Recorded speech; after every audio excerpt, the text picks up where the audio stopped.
సంతోషాన్ని వెతుక్కునే బదులుగా మనం ఇంతవరకు ఎన్ని సమస్యలను అధిగమించాం, ఇంకా అధిగమించాల్సినవి ఎన్ని ఉన్నాయి అన్న విషయాన్ని చూడాలి.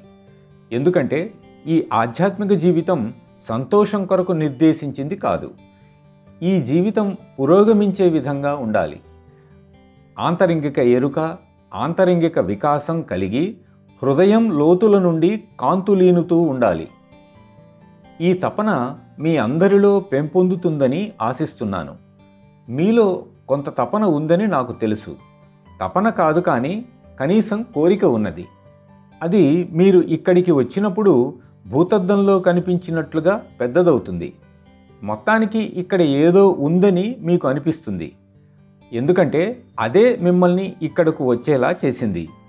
కానీ మళ్ళీ మనం ఆ గేటు దాటగానే తిరిగి మన మామూలు జీవితంలోకి వెళ్ళిపోతాం. మనకు భగవంతుడు ఇచ్చిన పంచేంద్రియాల ద్వారా మన దృష్టిని బయట నుండి లోనికి మళ్లించాలి.